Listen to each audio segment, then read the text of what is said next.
Réunis ce vendredi 16 janvier à Goma, la CRDH, l'APDH, la Diaspora Plurielle et les médias en ligne 7/7 Magazine ont rendu public un rapport d'enquête humanitaire accablant sur les violences armées et les bombardements ayant frappé plusieurs localités du Sud Kivu début décembre 2025. Appuyée par la projection d'un documentaire, cette conférence de presse a mis à lumière des graves violations des droits internationaux humanitaires aux lourdes conséquences pour les populations civiles. Suivez les documentaires projetés lors de cette conférence de presse. Mesdames et messieurs, de Kamanyola à Uvira, dans l'est de la République démocratique du Congo, jusqu'au Rwanda, dans les camps de réfugiés congolais de Kamanyola à Nyarushishi, ce documentaire plonge au cœur des territoires et des vies marqués par des affrontements récents.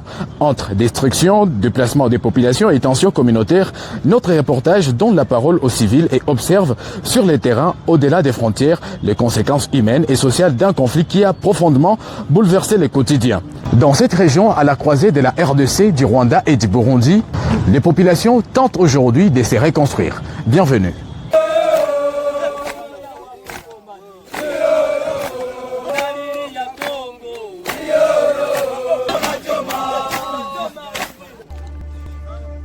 Une cité frontalière marquée par des affrontements récents, où les dégâts humains et matériels restent visibles. Sous contrôle de la FCM 23 au moment de notre passage, Kamanyola porte encore les traces d'une période de grande tension en début du mois de décembre 2025.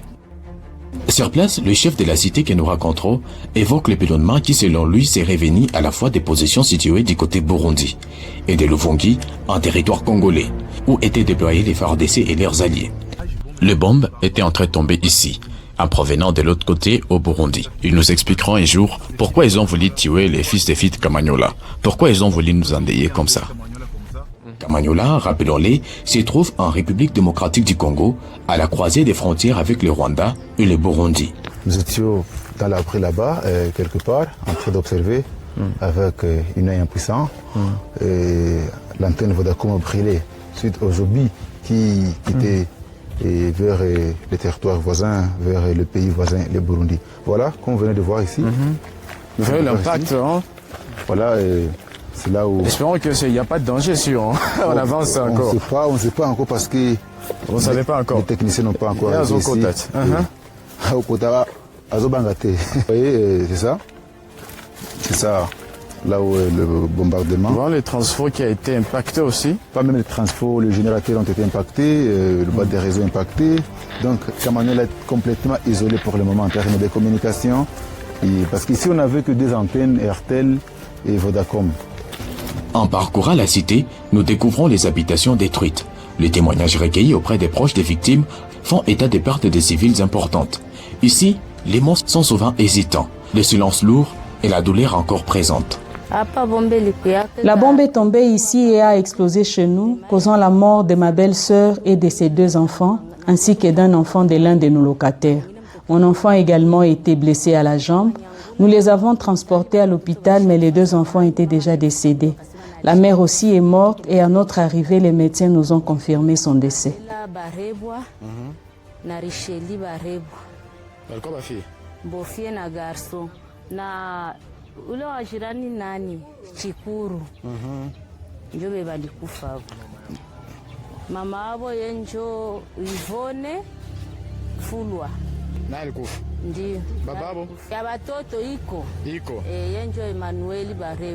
La bombe est tombée sur le toit de cette maison avant d'exploser ici. C'est pour cela que vous voyez le sol creusé et la maison entièrement détruite. Les personnes décédées étaient assises à cet endroit. La bombe serait venue de ces côtés en direction du Burundi et a explosé ici. Tous ceux qui se trouvaient sur place ont été mortellement touchés. Lors des affrontements, de nombreux habitants ont cherché refuge. Certains ont traversé les frontières. Des Congolais que nous raconterons plus tard racontent qu'après leur fuite, le Burundi n'aurait pas ouvert ses frontières, tandis que les Rwandais les auraient accueillis. De Burundi nous faisait signe de la main en disant « Sortez, sortez, on ne veut pas de vous ici ». Pourtant, c'est là que nous nous étions réfugiés en février. Désemparés et ne sachant plus quoi faire, nous avons décidé de remonter tout au long de la Ruzizi en passant par la brousse, avec un seul objectif, atteindre la frontière rwandaise. Arrivés là-bas, l'entrée nous a été autorisée pour nous réfugier. Par chance, j'y ai aussi retrouvé mes 4 enfants.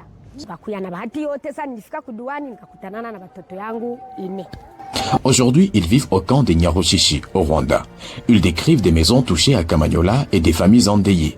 Sur les terrains, plusieurs organisations congolaises des droits humains mènent également des enquêtes sur ces événements. Si nous sommes ici au Rwanda, dans le cas des réfugiés qui ont fui la guerre entre le gouvernement congolais et l'AFC M23, c'est dans l'objectif d'abord d'enquêter sur la situation humanitaire de nos compatriotes congolais qui sont ici dans les cas de transit et essayer un peu de comprendre ce qui s'était passé sur terrain, notamment à Kamanyola, lors des échanges de tirs.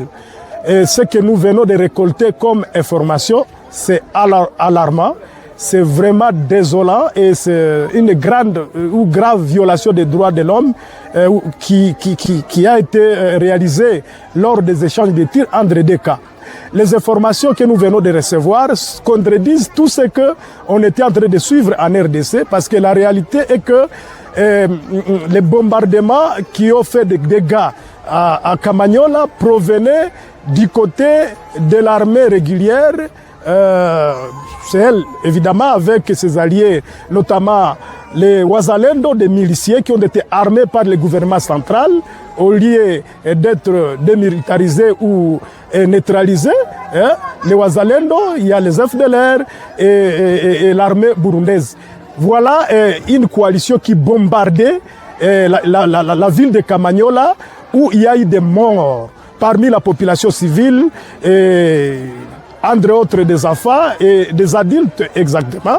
Il y a eu même des églises qui ont été bombardées et des maisons d'habitation qui ont été bombardées. Donc des vies ont été consumées pendant cette guerre. Donc pour nous, comme humanitaires, comme activistes des droits humains, nous sommes dans la phase de récolte de données, de récolte de formations pour faire un bon rapport pour servir dans la prochaine pour des enquêtes. Parce qu'on ne peut pas observer impunément des crimes graves de violation des droits humains en train d'être exécutés sur le sol congolais. Donc la guerre ne peut pas vraiment concerner aussi la population.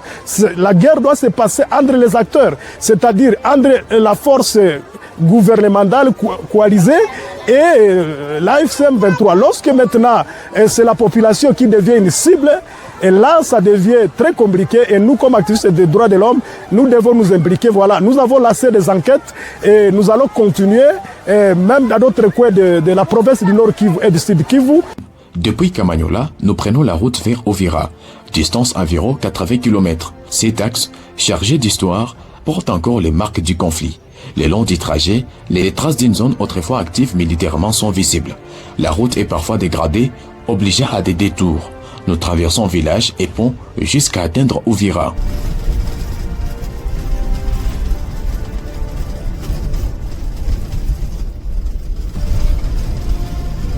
Là, on est en train de nous orienter vers la frontière qui sépare la RDC et le Burundi. Uvira, pour ceux-là qui ne savent pas, c'était la zone, bien sûr, qui était contrôlée par les forces gouvernementales. C'était basé ici et même toutes les institutions provinciales du Sud Kivu étaient provisoirement installées ici à Uvira. Nous sommes à Uvira précisément, parce que de l'autre côté, c'est les lacs Tanganyika. Ici, juste à quelques, je pense, maximum 50 mètres, vous retrouvez sur le territoire burundais, de l'autre côté.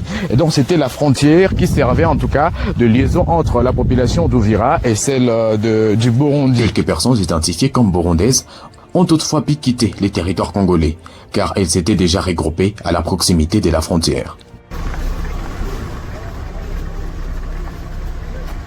À Uvira, la population tente de reprendre son souffle. La sécurité est décrite comme fragile, mais les habitants essaient de relancer les activités économiques, les marchés reprennent timidement et les motos circulent et la vie quotidienne cherche à se réorganiser.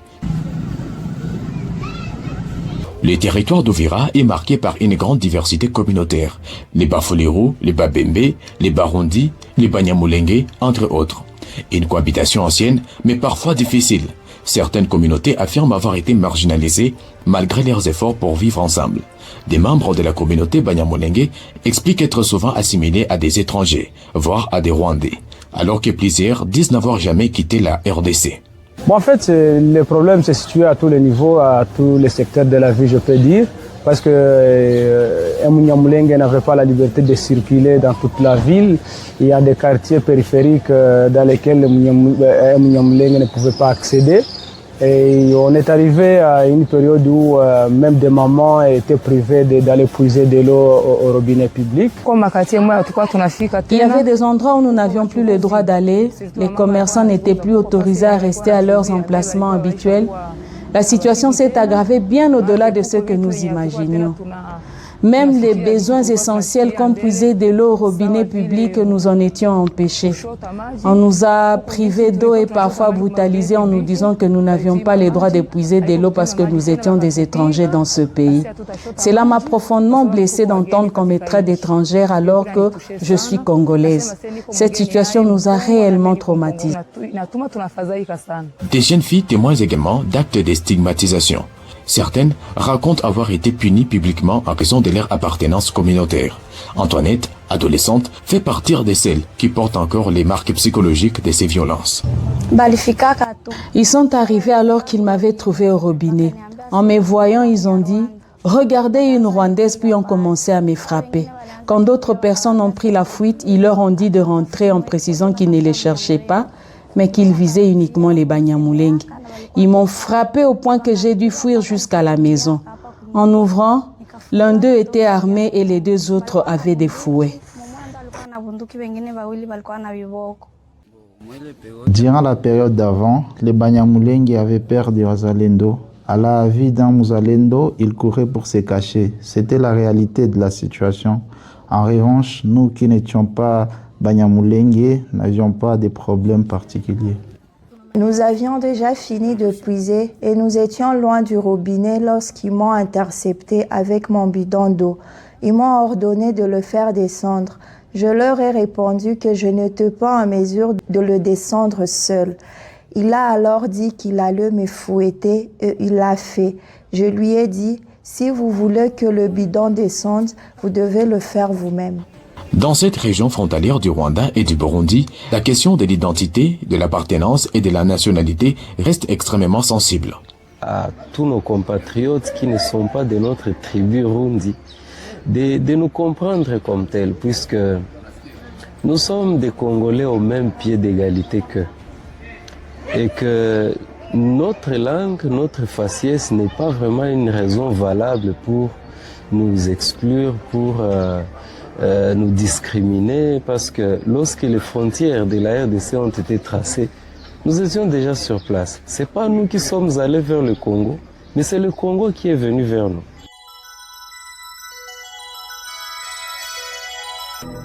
Avec l'intention carrément, il y a qu'on détruire toute une population, toute une communauté, pour des raisons XY, n'ont même pas droit à la vie. Donc, parce que nous voulons aussi enquêter, qu'on soit des éléments et trouver les responsables et pour les témoignages qui vont nous permettre demain, tout là qui s'en face dans un monde on est pour quelques jours dans le Sud Kivu, dans la frontière avec le Rwanda, parce que le travail doit se faire là où les besoins liés, donc tous travailler, puis mardi, tous dans la zone là, pour passer encore 2 jours parce que il y a beaucoup d'éléments à relever et nous avons une longue journée, on n'arrête pas de travailler. On a fait des 400 km à côté pour éléments. La réalité c'est ça.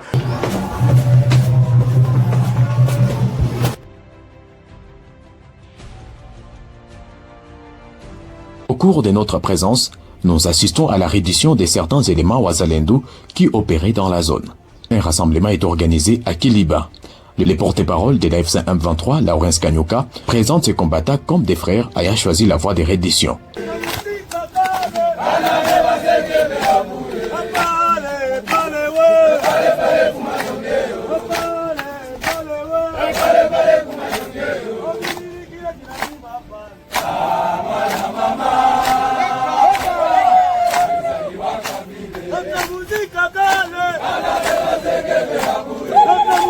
En 2025, nous sommes à Kiliba Ondesi, dans le Sud Kivu.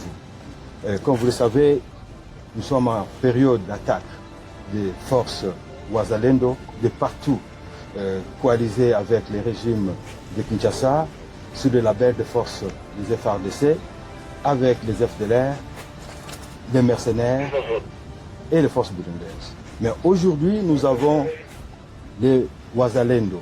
La reddition se fait actuellement. Nous avons les générales Karare, des Unions des forces pour la reconstruction du Congo, UFRC, que je vous présente ici devant. Leur chef autoproclamé appelle d'autres à faire de même. Je lance un message pour qu'ils viennent, car nous avons été bien accueillis. Qu'ils viennent vite, en fait que nous libérions les pays ensemble. Nous ne voulons plus que les armes servent à détruire le pays, ni à faire la discrimination. Que ceux qui les portent viennent désormais avec l'objectif de construire notre pays tous ensemble. À Uvira, la vie reprend peu à peu. Les activités économiques redémarrent, les habitants circulent à nouveau, certaines communautés réapparaissent dans les espaces publics, mais une question demeure, que va-t-il se passer après ?